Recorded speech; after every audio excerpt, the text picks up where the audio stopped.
Hey everybody, it's Patrick And Sarah? from the board Meeples, and today we're going to do a how to play of Azul.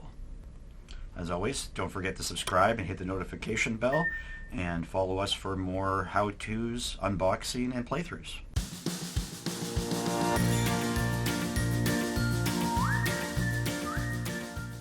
Azul is an award-winning tile placement game designed by Michael Kiesling and published by Next Move Games. The goal is to create the most beautiful tile wall and gain the most points based on tile laying combinations. The game ends when a player completes at least one horizontal row of tiles on their wall. Start by setting up the play area. Each player will receive a player board with the colored side up. The left side of the board is called the pattern line area, the right side is known as the tile wall area, and the bottom is called the floor line area. All these phrases will become more clear later on. The top of the board is where players will keep track of their score with the black score markers starting at 0. The round tiles are called factory displays, and they form a circle in the center of the table. The number of displays is based on the number of players in the game. We'll be showing you a 2-player game. All 100 multicolored tiles will go into the cloth bag, then assign a first player with the marker. The game is now ready to begin. Azul is played in multiple rounds, consisting of 3 phases, which are prepare for the round, factory offer, and wall tiling. The first player will fill each factory display with 4 tiles randomly drawn from the bag, then place the first player marker in the center of the displays. Starting with the first player and continuing clockwise, this phase consists of taking all tiles of the same color from a matching display and placing them onto the pattern line area of your player board. Then the remaining tiles that are on the factory display will move to the center of the table where the first player marker is placed.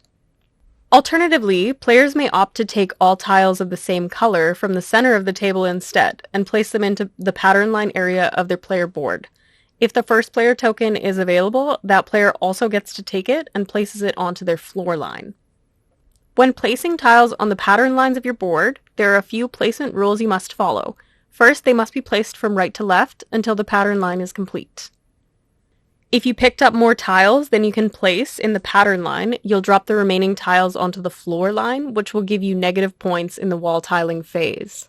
If you no longer have room on the floor line of your board, any further fallen tiles will be placed in the game box lid for now. If you already have tiles in a pattern line on your board, you can only add matching tiles from now on. They can't be mixed with other colors. However, you are able to have multiple pattern lines with the same color on your board. If the wall of your player board contains a tile already, you may not place that color tile in the corresponding pattern line. The factory offer phase will continue until all the tiles from the factory displays and the center of the table have been placed on player boards. Then players will move on to the wall tiling phase.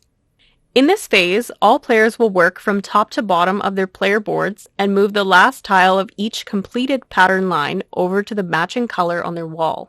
All other tiles in that pattern line are removed from the player board and stored in the lid of the game box for now. When a player moves a tile over to their wall, they will score points immediately.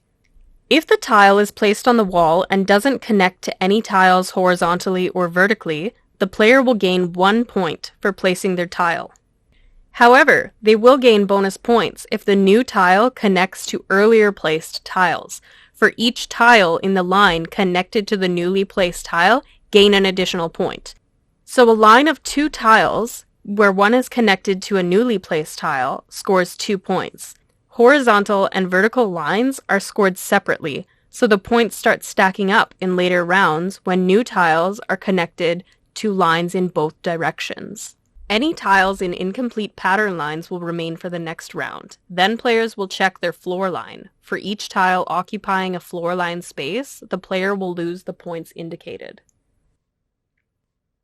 The first player marker will be removed and placed in front of the player who had it, and all other tiles on the floor lines will be placed into the game box lid. If you ever run out of tiles from the bag, you'll place the tiles from the game box lid back into the bag. As long as no player has completed a horizontal row of 5 tiles on their wall, the game continues.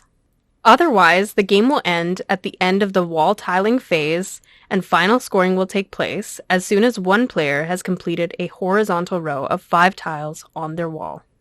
Score 2 points for each complete horizontal row. 7 points for each complete vertical column, and score 10 points each time you placed all 5 tiles of the same color on your wall. The player with the most points wins. If there is a tie, then the player with the most complete rows on their wall will be the winner. The gray side of the board is a variant of the game, which is outlined in further detail at the back of the rules under Variant Play. So that's it. Let us know what you think, or if we missed anything, by commenting down below, and don't forget to subscribe so you don't miss any of our content. See you next time!